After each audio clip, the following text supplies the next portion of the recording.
Last 2 நாள் எபிசோட compare பண்ணும்போது இன்னைக்கான எபிசோட் ரொம்பவே இன்ட்ரெஸ்டிங்கா இருந்தது அப்படின்ற மாதிரி தான் சொல்லணும். அதுக்கு முக்கியமான காரணம் சாம்பார் ஸ்குவாட் தாங்க.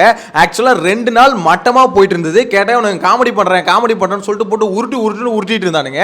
இன்னைக்கு வந்து பாத்தீங்கன்னா காமெடி இல்ல, எடுத்தோன்னு அடிதடி தான். ஸோ அந்த வகையில் சாம்பார் ஸ்குவாட் ஏதோ ஒன்று பண்ண போய் கடைசியில் எபிசோடு வந்து பாத்தீங்கன்னா கொஞ்சம் இன்ட்ரெஸ்டிங்கா போச்சு. இதுல வந்து பாத்தீங்கன்னா கனியக்கா இருக்காங்கல்ல, அவங்களே பாம வைப்பாங்களா அவங்களே எடுப்பாங்களா அப்படின்ற மாதிரி தான் இன்னைக்கு அவங்களோட பர்ஃபார்மன்ஸ் இருந்தது. ஸோ அது எல்லாத்தையும் டீட்டெயில்டா பார்க்க போறோம். அதுக்கு முன்னாடி ஒரு முக்கியமான விஷயம், இந்த சாண்ட்ரா இருக்காங்க பாத்தீங்களா, அவங்க கடைசியா பிக் பாஸ் கிட்ட ஒரு கோரிக்கை வச்சாங்க. கோரிக்கை கூட இல்ல, ஒரு கொஸ்டின் பண்றாங்க. அதாவது நீங்க இதெல்லாம் கேட்கறன்னு வச்சுக்கோங்களேன், திறந்து வச்சிருக்கோங்க, உங்க கண்ணை மூடி வச்சுக்கோங்க பாருங்க. சாண்ட்ரா வாய் விட்டு இப்படி மாட்டிக்கிறீங்களே, வீக்கெண்ட் ஆனா உங்களை கேள்வி கேட்பாங்க. அப்ப தெரியும் கண்ணு எந்த அளவுக்கு திறந்து வச்சிருக்காங்க மூடி வச்சிருக்காங்க அப்படின்ற மாதிரி. அங்க தொட்டு இங்க தொட்டு கடைசியில பிக் பாஸே நீங்க வந்து சண்டை கூப்பிடுறீங்கன்னா நீங்க எவ்வளவு பெரிய ஆளா இருப்பீங்க அப்படின்ற மாதிரி தான் சொல்ல தோணுது. எனிவேஸ் இன்னைக்கான எபிசோட பொறுத்த வரைக்கும் ஓவராலா இன்ட்ரெஸ்டிங்கா இருந்தது அப்படின்ற மாதிரி தான் சொல்லணும். ஒன் பை ஒன்னா பார்க்கலாம். இதெல்லாம் பார்க்கறதுக்கு முன்னாடி ஒரு முக்கியமான விஷயம், சேனலை ஃபர்ஸ்ட் டைம் பார்த்தீங்கன்னா சப்ஸ்கிரைப் பண்ணிட்டு வீடியோ லைக் பண்ணிக்கோங்க. ஆக்சுவலா இன்னைக்கான எபிசோட் ஸ்டார்டிங் எங்கேருந்து ஸ்டார்ட் ஆகுதுன்னு பார்த்தீங்கன்னா, எடுத்தோன்னு பார்த்தீங்கன்னா திட்டத்தை போடுறாங்க. அதாவது நம்மளுக்கு வந்து இந்த மாதிரி காயினை கொடுக்காம ஆப்படிச்சிட்டானுங்க. ஸோ இவனுங்களை நம்ம திருப்பி ஆப்படிக்கணும் அப்படின்னு சொல்லும்போது கனி என்ன சொல்றாங்க, சாப்பாடுலாம் கொடுக்காம இருக்க முடியாது அப்படின்ற மாதிரி சொல்லும்போது உடனே இந்த சைடில் திவ்யா இல்லைன்னா சொல்றாங்க, நீங்க தானே இந்த ஐடியா கொடுத்தது, ரவா கஞ்சி காசெல்லாம் ரவா கஞ்சி கொடுக்கலாம் அப்படின்ற மாதிரி நீங்க தானே ஐடியா கொடுத்தீங்க. அதாவது அவங்க மட்டும் காயினை கம்மியாக கொடுத்துட்டாங்கன்னா கண்டிப்பாக அடுத்த நாள்லேருந்து இந்த பிளானை எக்ஸிக்யூட் பண்ணலாம் அப்படின்னு நம்ம நீங்க தான் சொன்னீங்க அப்படின்னு சொல்லிட்டு அப்புறம் அங்கே டிஸ்கஷன் போது கடைசியில எல்லாம் ஓகே சொல்லிட்டு போறாங்க. மறுநாள் காலைல விடிஞ்சோட பார்த்தீங்கன்னா கனி வந்து எல்லாரும் அங்கே கூடி இருக்கும் போது இல்லை நான் வந்து எல்லாருக்கும் அவங்க சொல்கிறது எல்லாத்தையும் நான் செய்வேன் அப்படின்ற மாதிரி அங்கே ஒரு புரட்சி பண்ணுறாங்க. உடனே அங்கே ஒரு பஞ்சாயத்து வருது. அதாவது யாருக்குன்னா சாண்ட்ராக்கும் கனிக்கு நடுவில் ஒரு சண்டை வருது. அந்த சண்டை வரதுக்கு மெயினான காரணம் என்ன பார்த்தீங்கன்னா, அந்த விக்கல் சீக்கிரம் இருக்கார்ல, அவர் வந்து பார்த்தீங்கன்னா நீங்கள் அந்த ஜாக்கெட்டை போடுங்க அப்படின்ற மாதிரி சொல்கிறார், பிக் பாஸ் சொல்கிறாரு. ஸோ அந்த இடத்துல விக்கல் சீக்கிரமுக்கும் சாண்ட்ராக்கும் சண்டை வருது. அது சாண்ட்ரா தேவையில்லாமல் அந்த சண்டையை கலப்புறாங்க அப்படின்ற மாதிரி தான் சொல்லணும். ஸோ அந்த சண்டையில் பார்த்தீங்கன்னா கொஞ்சம் கொஞ்சமாக அப்படியே அவங்க கிச்சன் டீமுக்குள்ளே வரும்போது கனி வந்து சண்டையை ஆரம்பிச்சு அவங்க என்ன சொல்கிறாங்க, நான் செய்ய தான் போறேன், என்னாலாம் அப்படி நீங்க சொல்றத மட்டும் செய்ய முடியாது அப்படின்னு சொல்லிட்டு நான் வந்து பாத்தீங்கன்னா நேத்து அவங்க ஒரு விஷயம் டீம் டிஸ்கஷன் போச்சுல, அதுல இருந்து அவங்க வெளியே வந்துடுறாங்க. வெளியே வந்து அவங்க பாத்தீங்கன்னா புரட்சி பெண்ணா மாறிடுறாங்க. உடனே அதுக்கப்புறம் பாத்தீங்கன்னா சாண்ட்ரா என்ன பண்றாங்க, அவங்க நின்று சண்டை போடுவாங்கன்னு பார்த்தா அங்க போய் திவ்யாவை கூப்பிடுறாங்க, அங்க போய் விஜய் பார்வதி கூப்பிடுறாங்க. ஒவ்வொருத்தரா பாத்தீங்கன்னா படையை திரட்டிக்கிட்டு வராங்க கனி கூட சண்டை போறதுக்கு. ஸோ அதுக்கப்புறம் சண்டை போட்டு அந்த இடத்துல பயங்கரமா பாயிண்ட் யார் எடுத்து வச்சதுன்னு பாத்தீங்கன்னா திவ்யா தான். நீ வந்து பண்ணாம போ, அது எனக்கு பிரச்சனை கிடையாது. ஆனா நேத்து ஒரு டிஸ்கஷன் ஒன்று போட்டோம்ல, அந்த டிஸ்கஷன்ல நீ தானே இருந்த, எல்லாம் தெளிவாக தானே பேசணும், அவ்வளோ தெளிவாக எல்லாம் பேசி முடிச்சுட்டு இங்கே வந்து ஒரு விஷயம் பண்ணணும்னு முடிவு எடுத்ததுக்கு அப்புறம் உனக்கு வந்து முடிவு மாறுது, மனசு மாறுதுன்னு கூட வச்சுப்போமே. ஆனால் நீ என்ன பண்ணணும், எங்க எல்லாரையும் கூப்பிட்டு எனக்கு இதில் விருப்பம் இல்லை, நான் வந்து மனசை மாற்றிக்கிறேன் அப்படின்னு சொல்லணும். அதை விட்டுட்டு இங்கே நீ ஒரு பர்ஃபார்மன்ஸ் எல்லாரும் முன்னாடி நீ ஒரு அன்னை தெரசா மாதிரி ஒரு பர்ஃபார்மன்ஸ் போறேன்னா நீ யார் அப்படின்ற ஒரு கேள்வி கேட்குறாங்க. அந்த இடத்துல கனி வந்து பார்த்தீங்கன்னா துண்டா மாட்டிக்கினாங்க அப்படின்ற மாதிரி சொல்லணும். ஆக்சுவலாக கனிக்கு உண்மையிலேயே எப்படி சொல்றது, இந்த விஷயம்லாம் பண்ணக்கூடாது அப்படின்ற ஒரு எண்ணம் இருக்கா அப்படின்ற மாதிரி கேட்டிங்கன்னா இல்லை. ஏன்னா இனிஷியலாக ஐடியா கொடுத்ததே அவங்க தான். அதனால தான் சொல்கிறேன், இவங்களே பாம்பு வைப்பாங்களா இவங்களே எடுப்பாங்களா அப்படின்ற மாதிரி தான் பண்ணிட்டு இருந்தாங்க. ஸோ இந்த இடத்துல வந்து பார்த்தீங்கன்னா அதுக்கப்புறம் அவங்க வந்து எக்ஸ்போஸ் ஆகிட்டாங்களா, இந்த மாதிரி வந்து ஐயோ என்னடா இது, அந்த இடத்துல சாண்ட்ரா வந்து போட்டு கொடுத்துட்டாங்க. நீ தானே கனி இந்த ஐடியாவே கொடுத்தது, ரவா கஞ்சி காசெல்லாம் எல்லாத்தையும் நீ தானே கனி ஐடியா கொடுத்து அப்படின்ற மாதிரி சொல்லவும் கனி வந்து அங்கே மாட்டிக்கினாங்க. ஆமாம் நான் தான் கொடுத்தேன், இப்போ நானே மைண்டை மாற்றிக்கினேன் அப்படின்ற மாதிரி சொல்லிட்டாங்க. அதுக்கப்புறம் எபிசோடில் வந்து பார்த்தீங்கன்னா கட் பண்ணிட்டாங்க. அதுக்கப்புறம் என்ன நடக்கும்னா கொஞ்சம் நேரம் கழிச்சு பார்த்தீங்கன்னா கனி வந்துருவாங்க திருப்பி. அதாவது வெளியே போக மாட்டாங்க, ஃபஸ்ட்டு வெளியே போக மாட்டாங்க. ஸோ அந்த சண்டை வந்து பார்த்தீங்கன்னா ஓரளவுக்கு சார்ட் அவுட் ஆகிடும். ஏன்னா திவ்யா வந்து கூப்பிட்டு பேசுவாங்க, இதை பாருங்க இதுக்கப்புறம் வந்து நம்ம ஒரு முடிவுக்கு வருவோம், என்ன கனி உங்களுக்கு வந்து இதுல விருப்பம் இல்லை, அவள் தானே ரவா கஞ்சி கொடுக்கறதுல விருப்பம் இல்லை அதான் அப்படின்னு சொல்லும்போது ஆமா சரி ஓகே ரவா கஞ்சி கொடுக்கணும், அவங்க கேட்குற ஃபுட் எல்லாத்தையும் செஞ்சு கொடுப்போம், ஆனால் கொஞ்சம் டிலேவா கொடுப்போம். அவங்களுக்கு வந்து பார்த்தீங்கன்னா நம்ம எடுத்தோன்னு உடனே கொடுக்க வேணாம், ஏன்னா நம்ம உடனே கொடுத்தாலும் அவனுக்கு காயின் கொடுக்க மாட்டானுங்க. ஸோ கொஞ்சம் டிலேவா கொடுத்தா என்ன தப்பு, அதனால ஃபுட் எல்லாத்தையும் டிலேவா தான் கொடுக்கணும், அவங்க சுடுத்தனி கேட்டால் கூட கொஞ்சம் தள்ளி தான் கொடுக்கணும், கொஞ்சம் லேட்டாக்கி தான் கொடுக்கணும், வெறுப்பேற்றி தான் கொடுக்கணும் அப்படின்னு நம்ம டிசிஷன் எடுத்துட்டு எல்லாரும் கூடி பேசிட்டு கனிக்கு ஓகே அப்படின்ற மாதிரி எல்லாம் கேட்டுட்டு உத்தரவு வாங்கிட்டு தான் போனானுங்க. சரி அதுக்கப்புறம் வந்து செய்யும் போது பார்த்தீங்கன்னா திருப்பி அந்த பிரச்சனை வருது. அவங்க வந்து பிளேட் எடுத்துட்டு முன்னாடி நிற்கிறாங்க, நான் எப்படி கொடுக்காம இருக்கிறது அப்படின்ற மாதிரி கனி பார்த்தீங்கன்னா உடனே தாய் உள்ளத்தை வந்து காமிக்கிறாங்க. ஏன் அங்கே டிஸ்கஷன் பண்ணும்போது உங்களுக்கு தெரியாதா, அங்கே எல்லாத்தையும் அதாவது கனி என்ன பண்ணுறாங்கன்னா தனியாக கூப்பிட்டு டிஸ்கஷன் பண்ணும்போது ஓகேன்னு சொல்லிட்டு இங்கே வந்து சபையில் வந்து பார்த்தீங்கன்னா ஐயோ அவங்க உங்களுக்கு சோறே போட மாட்டாங்க, நான் தான் உங்களுக்கு சோறு போடுறேன் அப்படின்ற மாதிரி ஒரு பில்டப் கொடுக்குறாங்க. அது உண்மையிலே சொல்லவா ஒரு எச்ச பிஹேவியர். என்னை பொறுத்த வரைக்கும் அந்த பிஹேவியர் வந்து அது என்ன, அது ஒன்றும் முடியாதுன்னா முடியாது, என்னால் இதை பண்ண முடியாது, எங்களுக்கு உங்கள் டீமில் நீங்கள் பண்ணுறது வந்து பார்த்தீங்கன்னா அநியாயம் பண்ணுறீங்க, அது என்னால் பண்ண முடியாது அப்படின்ற மாதிரி டிஸ்கஷன் அப்பயே ஸ்டாண்ட் பண்ணி நின்றுடும், நான் இதான் பண்ண போகிறேன் அப்படின்ற மாதிரி. கனியை வந்து பார்த்தீங்கன்னா கிளியராக இன்னைக்கான எபிசோடில் வந்து பார்த்தீங்கன்னா கிளியராக எக்ஸ்போஸ் பண்ணிட்டாங்க. லைவை பார்த்தவங்களோட எபிசோட பார்த்தவங்களுக்கு கிளியராக தெரியும் கனியோட பிளான் என்ன அவங்க பண்ணிட்டு, அதாவது அவங்க டிஸ்கஷன் அப்போ என்ன பேசுகிறாங்க, அதுக்கடுத்து லைவில் அங்கே எல்லாரும் முன்னாடி என்ன பேசுகிறாங்க அப்படின்றத கிளியராக 1 hour எபிசோடில் போட்டு கொடுத்துறாங்க. ஸோ இதுலேருந்து கனி மிஸ் ஆகவே முடியாது அப்படின்ற மாதிரி சொல்லணும். இன்னொரு சைடில் இந்த சாம்பார் ஸ்குவாட் ஒன்று பண்ணுறாங்களே, அது நியாயமா? எதுக்கு இந்த மாதிரிலாம் டிலே பண்ணுறது, வெறுப்பேற்றுறது, இதெல்லாம் பண்ணுறது நியாயமா அப்படின்னு கேட்டிங்கன்னா, அவங்களோட நியாயமா அவங்க என்ன பார்க்குறாங்கன்னா, 2 நாள் நாங்கள் உழைச்சோம், ஃபுல்லாக மாங்குன்னு உழைச்சோம், அதே மாதிரி எங்களால் முடிஞ்ச அளவுக்கு நாங்கள் ஃபன் பண்ணோம், ஆனால் இவனுங்க கன்சிடரே பண்ணாமல் ஒரே ஒரு காயின் கொடுக்குறானுங்க, ஸோ இது அன்ஃபேராக இருக்குது, அதனால் இப்போ இன்றைக்கி நாள் நாங்கள் உழைக்க போகிறதில்ல, உழைச்சும் நீ அதான் பண்ணுற, உழைக்கலனால அதானே பண்ணுற அப்படின்னு நம்ம டிசிஷனுக்கு வந்தாங்க. கடைசியாக இன்றைக்கி எபிசோடு எல்லாம் முடிஞ்சு கனி சொல்லிட்டு போனாங்க பாருங்க, இன்றைக்கி நான் வந்து இந்த ஒஸ்ட் பர்ஃபார்மன்ஸ் ஒஸ்ட்டு இது டீம்ன்ற ஒரு பேர் வாங்கியிருக்கேன்னா அது காரணம் நீங்கள் தான் அப்படி நம்ம சொல்லிட்டு போனாங்களே. அப்போ இன்றைக்கி நீங்கள் நல்லா பண்ணியிருந்தா மட்டும் உங்களுக்கு கொடுத்துருப்பானுங்க. அதாவது 2 நாள் இவங்க நல்லா பண்ணாங்களாம், 2 நாள் நல்லா பண்ணியுமே ஒரு காயின் தான் கொடுத்துருக்கானுங்க. இன்றைக்கும் நீ நல்லா பண்ணியிருந்தாலும் அதிகபட்சம் இந்த 2 காயின் கொடுத்துருப்பானுங்களா, அப்பயும் தோற்று தான் போயிருப்பேன் உதவி, அப்பயும் நீ ஒஸ்ட்டு டீமில் தான் வந்திருப்பேன், இதில் எந்த மாற்றமும் நடந்திருக்காது. எனிவேஸ் கனியோட ஆதங்கம்னு வச்சுக்கோங்களேன். ஸோ இதில் வந்து பார்த்தீங்கன்னா இந்த மாதிரி ஒவ்வொருத்தராக வந்து அவங்கள ஒப்பீனியன் வைக்கிறாங்க. அதாவது சிக்கனை வந்து கொடுக்கணும், அது வந்து பார்த்தீங்கன்னா நான் தான் கொடுக்க போகிறேன் அப்படின்ற மாதிரி முடிவு எடுத்து கனி போகிறாங்க. ஆனால் அந்த இடத்துல திவ்யா சொல்கிறாங்க, நாங்கள் மட்டும் என்ன கொடுக்க வேணாம், நான் சொன்னோம் கொஞ்சம் டிலே பண்ணி கொடுக்கலாம் தானே பேசுறது, அதுக்கப்புறம் பேச்சு இப்போ மாற்றி பேசுறேன்னா யார் நீனு அப்படின்ற மாதிரி அங்கேயும் திருப்பி போட்டு உடச்சிட்டாங்க. அங்கேயும் கனி வந்து பார்த்தீங்கன்னா துண்டா மாட்டிக்கினாங்க அப்படின்ற மாதிரி தான் சொல்லணும். நடுவில் அந்த பூர்ணிமா என்ட்ரி கொடுத்தாங்களே, அவங்க என்ட்ரி கொடுத்து அந்த காயினை வந்து கொடுக்கும்போது பார்த்தீங்கன்னா அங்கே ஒரு கலைபராச்சு, ஐயோ இவங்களுக்கா சாப்பாடு அப்படியே ஆக்கி கொடுத்துறாங்க, இவங்களுக்கு எது காயின் கொடுக்குறீங்க அப்படின்னு நம்ம ஒரு சண்டெல்லாம் வந்திருக்கும். அதுக்கு முன்னாடி இந்த பூண்டை வச்சு இந்த பார்வதி அதுக்கப்புறம் சாண்ட்ரா இவங்களாம் ஒரு விஷயம் பண்ணியிருந்தாங்களே, குப்பையை போடுறது, அந்த ஸ்ட்ராட்டஜி அவங்களுக்கு கை கொடுத்துச்சு தான் சொல்லணும். ஏன்னா க்ளீன் பண்ணுங்கடா, இப்போ வாங்கடா க்ளீன் பண்ணுங்கடா அப்படின்ற மாதிரி தான் அவங்க சொல்லிட்டு இருக்காங்க. இந்த இடத்துல சாண்ட்ரா பார்வதி பண்ணுறது சரியானு கேட்டிங்கன்னா தப்பு தான். ஆனால் அவங்களோட ஸ்ட்ராட்டஜியாக என்ன பண்ணுறாங்கன்னா, அவங்க சொல்கிற அதாவது அவங்களோட வாதம்னு ஒன்று இருக்கும்ல, எதுக்காக அதை பண்ணுறாங்கன்னு, அவங்க என்ன சொல்கிறாங்கன்னா 2 நாளாக நாங்கள் கிச்சனில் மாங்குன்னு வேலை செஞ்சோம். ஸோ அங்கே வந்து பார்த்தீங்கன்னா இவங்க கேட்குற, அதாவது நார்மலாக இவங்களுக்கு மதியானம் சமைக்கிற சாப்பாடு இல்லாமல் அவங்க கேட்குற எக்ஸ்ட்ரா ஃபுட்டையும் நம்ம சமைச்சு தான் கொடுக்கணும். ஸோ அப்படின்னும் போது எக்ஸ்ட்ரா கிச்சனில் நாங்கள் வேலை செஞ்சுக்கிட்டே இருக்கோம், தொடர்ந்து வேலை செஞ்சுக்கிட்டே இருக்கோம். அப்படின்னும் போது எக்ஸ்ட்ரா நாங்கள் வேலை செய்கிறோம். ஸோ எக்ஸ்ட்ரா வேலை செய்யும் போது எங்களுக்கு ஃபன்னை பற்றி இதை பற்றிலாம் யோசிக்கிறதுக்கு டைம் இருக்காது.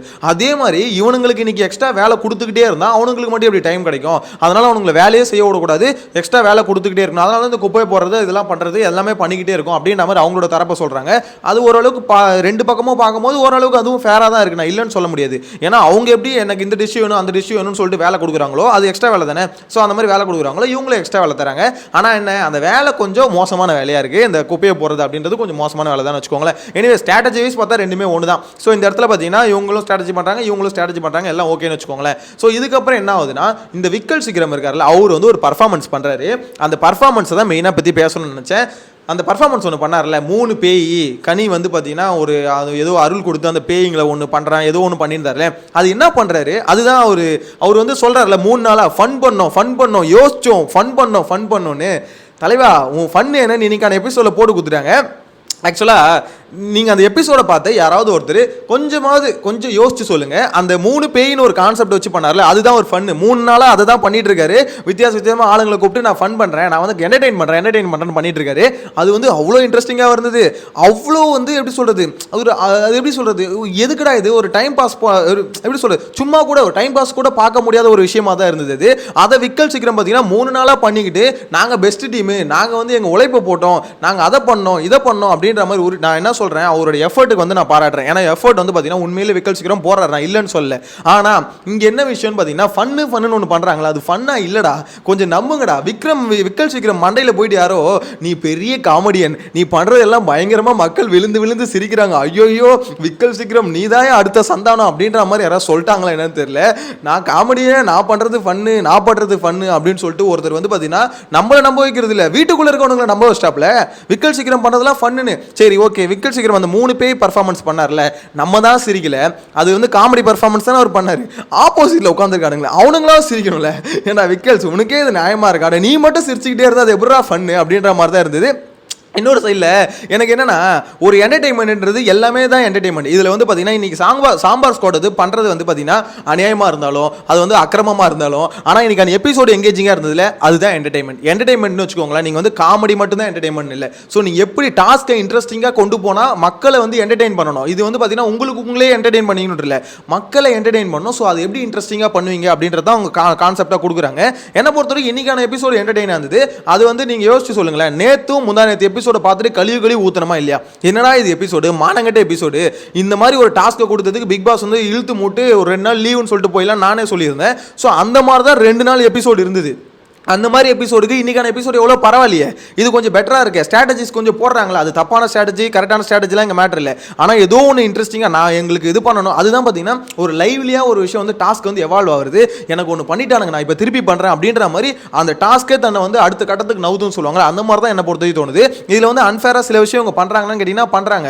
அதாவது இவங்களுக்கு வந்து என்ன விஷயம்னா ஃபன்னுன்றது இவங்களுக்கு வரல. ஏன்னா இருக்கிற டீமில் இருக்க மொத்த பேருக்கும் பார்த்தீங்கன்னா ஃபன்னுன்றது சுத்து போட்டாலும் வராது. ஸோ அவங்கள பொறுத்த வரைக்கும் பார்த்தீங்கன்னா அந்த ஃபன் ரொம்ப கம்மி தான் அவங்ககிட்ட. ஆனால் உழைப்பை போட்டிருக்காங்களான்னு கேட்டீங்கன்னா உழைப்பை போட்டிருக்காங்க. ஸோ இவனுங்க என்ன பண்ணுறானுங்க, ஒன்லி அந்த காயினை கொடுக்கும்போது உழைப்பை பார்க்கவே மாட்டாங்க, ஒன்லி ஃபன்னை மட்டும் தான் பார்க்குறானுங்க. அதுதான் இங்கே பிரச்சனை. ஸோ அது மட்டுமே நீங்கள் வச்சு கொடுக்கணும் அப்படின்றது கிரைட்டேரியா கிடையாது. இது வந்து ஃபன் டாஸ்க்குன்னு சொன்னாலுமே என்டர்டெயின்னு சொன்னாலுமே இதில் வந்து பார்த்தீங்கன்னா எல்லா வேலைகளும் சேர்த்து நீங்கள் டிசைட் பண்ணி தான் அந்த காயின்ன்ற ஒரு விஷயம் கொடுக்கணும். ஸோ அப்படின்னும் போது அவங்களுக்கு நடந்தது அன்ஃபேராக பார்த்தா ஆமாம் அது அன்ஃபேர் தான், அக்செப்ட் பண்ணி தான் ஆகணும். அதாவது நீங்கள் ஃபன்னு சொல்லிட்டு மொத்தம் 4 காயின் 3 காயின் உங்கள் 2 பேர் டீமுக்குள்ளே மாற்றி கொடுத்துக்கிறீங்க அப்படின்னும் போது அப்போ இங்கே வந்து பார்த்தீங்கன்னா ஒருத்தன் உழைச்சிருக்காங்கல்ல, காலையிலேருந்து நைட் வரைக்கும் கிச்சனில் வந்து நீங்கள் ஏகிற டிஷ்ஷெல்லாம் செஞ்சு கொடுத்து உழைக்கிறாங்களே. ஸோ அதுக்கும் நீங்கள் கன்சிடர் பண்ணியிருக்கணும்ல. அதாவது பார்வதி வியானா இவங்களால முடிஞ்ச என்டர்டெயின், அதாவது விக்கல் சீக்கிரம் எப்படி பண்ணுறது என்டர்டெயினோ அதே மாதிரி அவங்க 2 பேர் பண்ணுறது என்டர்டெயின் அப்படின்ற மாதிரி ஒத்துக்கிட்டு தான் ஆகணும். இங்கே விக்கல் சீக்கிரம் பார்த்தீங்கன்னா சர்க்காசமாக கலாய்க்கிறது, சர்க்காசமாக நக்கல் பண்ணுறது வந்து காமெடி அப்படின்ற மாதிரி ஒத்துக்க வைக்கிறாரு. அதே இன்னைக்கு பார்வதி வந்து விக்கல் சீக்கிரம் பார்த்து காமெடி பண்ணாங்களே, ஒரு மாதிரி பாட்டு பாடியிருந்தாங்களே பார்த்தீங்களா. ஸோ அது வந்து பார்த்தீங்கன்னா மாப்பு ஃப்ளாப்பு அப்படின்ற மாதிரி பாட்டு பாடியிருந்தாங்களே, அது வந்து நீங்கள் வந்து காமெடி அப்படின்ற மாதிரி நீங்கள் அக்செப்ட் பண்ணணுமான்னு கேட்டால் விக்கல் சீக்கிரம் பண்ணுறது காமெடி ஃபன்னு அப்படின்ற மாதிரி அக்செப்ட் பண்ணணும், பார்வதி பண்ணுறது அக்செப்ட் பண்ணணும். இங்கே பார்வதி பண்ணால் மட்டும் அது வன்மம், விக்கல் சீக்கிரம் பண்ணால் ஃபன்னு அப்படின்றதெல்லாம் இது வந்து பார்த்தீங்கன்னா டூ மச். ஆக்சுவலாக நம்ம பார்வதி என்ன தான் பிடிக்கல, அவங்க வந்து பண்ணுறது எல்லாம் ஒரு மாதிரி பண்ணாலுமே இவங்க பண்ணுறதும் சர்க்காசமாக கலாய்க்கிறாங்க, விக்கல் சீக்கிரம் பண்ணுறது சர்க்காசமாக கலாய்க்கிறாரு. ஸோ இதில் வந்து பார்த்தீங்கன்னா விக்கல் சீக்கிரம் பண்றது மட்டும் புனிதத்தன்மையான காமெடி அப்படின்ற மாதிரி என்னால் அக்செப்ட் பண்ண முடியல. ஏன்னா விக்கல் சீக்கிரம் அப்படிதான் வீட்டுக்குள்ள உருட்டிட்டு இருக்காரு. அவரு மட்டும் அப்படியே சொல்றது பயங்கரமான ஒரு புனிதர். அதாவது இந்த கலைக்காகவே தன்னை அர்ப்பணிச்சிருக்கேன். என்ன வந்து பாத்தீங்கன்னா எனக்கு வந்து பிக் பாஸ்ல வந்து பாத்தீங்கன்னா எனக்கு கோயில் ஏதோ சொன்னாரு, கோயில் மாதிரி இந்த வீடு. ஸோ இதுல வந்து அசுத்தம் பண்றானுங்களே இவனுங்க அப்படின்ற மாதிரி. யோ விக்கல்ஸ் ஏன் ஒரு பக்கம் கனி பர்ஃபார்மன்ஸ் தாங்க முடியல, ஒரு பக்கம் சபரி பர்ஃபார்மன்ஸ் தாங்க முடியல. ஐயோ நாங்க அதுலயே தவிச்சுக்கிட்டு இருக்கோம் மாட்டிக்கிட்டு. என்னடா இப்படி நடிக்கிறானுங்க, பிக் பாஸ் கொடுத்துட்டு அந்த ஒரு நாள் பேமெண்ட்டை தாண்டி அதுக்கும் மேலே நடிக்கிறானுங்க. விஜய் சேதுபதி வந்து பார்த்தீங்கன்னா வீக்கெண்டில் கொஞ்சம் சில்லறையை தூக்கி போடணும், எங்க உங்க பர்ஃபார்மன்ஸை பார்த்து நாங்கள் வியக்கிறோம் அப்படின்ற மாதிரி அந்த அளவுக்கு பர்ஃபார்மன்ஸ் போறானுங்க. இதில் விக்கல் சீக்கிரமும் கூட சேர்ந்து ஏன் நீ வேற இந்த மாதிரி பண்ற அப்படின்ற மாதிரி தான் இருந்தது. எனிவேஸ் இதுக்கப்புறம் இந்த காயினை பிரிக்கிற விஷயம் இருக்குல்ல, அங்கே தான் விக்கல் சீக்கிரம் பார்த்தீங்கன்னா ஒரு விஷயம் பண்ணியிருந்தாப்படி. ஆக்சுவலாக காயினை பிரிக்கிற விஷயத்தில் பார்த்தீங்கன்னா எந்த டீம் முன்னாடி வரது ஃபஸ்ட்டு சொல்கிறது அப்படின்ற மாதிரி கடைசி கட்டம் தானே. ஸோ அந்த காயினை கொடுக்குற இடத்துல நீங்கள் நல்லா நோட் பண்ணி பார்த்தீங்கன்னா தெரியும், சாபுத்திரி போட்டு தான் மொதல் நாள் ஆரம்பிச்சாங்க. அதான் நம்மளுக்குள்ள இந்த மாதிரிலாம் சண்டை வருது, சாபுத்திரி போட்டு ஆரம்பிக்கலாம் அப்படின்ற மாதிரி ஆரம்பிச்சு விக்கல் சீக்கிரம் தான் அதில் தோத்து போனார். ஸோ அவர் தான் போய் மொதல் நாள் வந்து காயினை கொடுத்தாரு. 2வது நாள் வந்து பார்த்தீங்கன்னா சாபுத்திரி போடலான்னு பார்க்கும்போது அங்கே வந்து ப்ளூ டீம் இருக்காங்களே அவங்க வாலண்டியராக போயிட்டாங்க. இல்லை சாபுத்திரி வேணா இந்த நீங்கள் நாங்களே போய் சொல்கிறோம் அப்படின்னு வாலண்டியரா போயிட்டாங்க. 3வது நாள் அதே மாதிரி இப்போ ஒரு பிரச்சனை வரும். முதல் நாள் எதுக்கு சாபுத்திரி போட்டீங்க, யார் முன்னாடி போகிறதுன்னு ஒரு கன்ஃபியூஷன்ஸ் வந்தது, சாபுத்திரி போட்டிங்க. 3வது நாளும் அதே மாதிரி கன்ஃபியூஷன்ஸ் வரும்போது சாபுத்திரி தானே போடணும். ஆனால் இந்த இடத்துல விக்கல் சீக்கிரம் பார்த்தீங்கன்னா புதுசாக ஒரு தியரியை ஃபார்ம் பண்ணுறாரு. நாங்கள் ஒரு நாள் போயிட்டோம், அவங்க ஒரு நாள் போயிட்டாங்க, இன்னைக்கு எல்லோ டீம் தான் ஒரு நாள் போனோம். இது என்னடா போங்கா இருக்குது.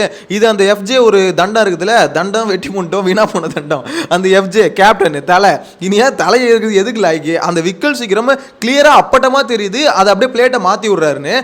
முதல் நாள் ஒரு விஷயத்தை பிளான் பண்ணி ஒரு 2 பேர் 3 டீமுக்குள்ளே ஒரு முடிவு எடுக்க முடியலன்னு ஒரு விஷயத்தை கொண்டு வந்துட்டு 3வது நாள் அதே விஷயத்தை திருப்பி அப்ளை பண்ணலாம், சாபுத்திரி போடலாம்னு சொல்லும்போது அக்செப்ட் பண்ண மாட்டேன். ஏன்னா விக்கல் சீக்கிரம் பொறுத்த வரைக்கும் பார்த்தீங்கன்னா கடைசியாக போனோம். ஏன்னா நம்ம 2வது 3வது போனால் தான் நம்ம அவங்க யாருக்கு எவ்வளோ காயின் கொடுக்குறாங்கன்னு பார்த்து நம்ம வந்து அங்கே வின் பண்ண முடியும் அப்படின்ற ஒரு மைண்ட் செட் அவருக்கு இருக்குது. ஸோ அதன் பேசிஸில் தான் பார்த்தீங்கன்னா முன்னாடி போகக்கூடாது அப்படின்றது இப்போ இல்லை. விக்கல் சீக்கிரம் இன்னைக்கு காலையிலே பார்த்தீங்கன்னா லைவ்ல ஒரு இடத்துல சொல்லியிருப்பார், நான் ஃபர்ஸ்ட் போவே மாட்டேன், என்ன ஆனாலும் சரி முதல்ல நான் போவே மாட்டேன் அப்படின்னு நம்ம டிசைட் பண்ணியிருப்போம். அதில் ஒரு ஸ்ட்ராங்காக இருந்தார்.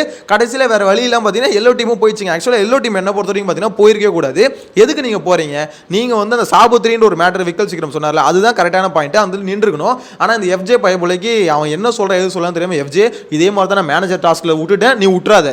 டேய் அதுக்கு இதுக்கு என்னடா சம்பந்தம், அதுக்கு இதுக்கு எனக்கு என்ன சம்பந்தமே ஒன்றும் புரியலையே. இதே வேற எஃப்ஜே வந்து பார்த்தீங்கன்னா சாண்ட்ரா நீங்கள் வந்து கேப்டனே இல்லை போங்க, அதே மாதிரி சாண்ட்ரா நீங்கள் கேப்டன் தான் வாங்க. என்னடா பண்ற நீனு. இதில் வேற சாண்ட்ரா உங்கள் காலில் விழணுமா, நான் வந்து காலில் விழுறேன். என்னடா பொசுக்குன்னு காலில் விழுற, என்ன எஃப்ஜே என்ன பிரச்சனை, ஏதாவது பிரச்சனையா உனக்கு, என்ன பண்றேன்னு ஒன்றும் புரியலையே அப்படின்ற மாதிரி தான் இருந்தது. ஃபைனலாக பார்த்தீங்கன்னா பிக் பாஸ் சொல்லி அதுக்கப்புறம் சாண்ட்ரா வந்து வந்துட்டாங்க. பிக் பாஸ் வந்து வர சொல்லலை. பிக் பாஸ் வந்து எஃப்ஜேயோட டிசிஷனுக்கு தான் ஓகேன்னு சொன்னாரே தவிர வாங்கன்னு சொல்லல. இந்த பைத்தியம் வந்து ஓகே பிக் பாஸே சொல்லிட்டாரு நம்ம போயிடணும் அப்படின்ற மாதிரி வந்து இவங்களும் பார்த்தீங்கன்னா அனௌன்ஸ் பண்ணிட்டாங்க. உங்களுக்கு முட்டை காயின் போங்கடா அப்படின்னு. கடைசியில் விக்கல் சிக்கிரமுக்கு ஆபியஸாக காயின்ஸ் அதிகம், அவங்க டீம் ஜெயிச்சிருச்சு, பெஸ்ட் டீம். இன்னொன்று ஒஸ்ட் டீமாக பார்த்தீங்கன்னா சாண்ட்ராவை சொன்னோன்னே கனி வந்து பார்த்தீங்கன்னா கொந்தளிச்சிட்டாங்க. உங்களால தான் நான் வந்து உங்களை கேப்டன் ஆக்கினேன், உங்களை நம்பி தானே கேப்டன் ஆக்கினேன், உங்களால தான் நான் இந்த நிலைமை நிற்கிறேன் அப்படின்னு சொன்ன சாண்ட்ரா நான் அக்செப்ட் பண்ணிக்கிறேன் அவங்க அக்செப்ட் பண்ணிக்கிட்டாங்க. பரவாயில்ல ஒத்துக்கிட்டீங்களே அப்படின்ற மாதிரி கனியும் ஓடி போயிட்டாங்க. ஸோ இந்த டாஸ்க்கை பொறுத்த வரைக்கும் ஓவராலாக முடிச்சு வச்சதுக்கு மிகப்பெரிய நன்றி சொல்லி நம்மளும் இன்னைக்கான ரிவ்யூ முடிச்சுக்கலாம். ஏன்னா இந்த டாஸ்க்கு முதல் 2 நாளில் போட்டு நம்மளை சாவடிச்சிருச்சு.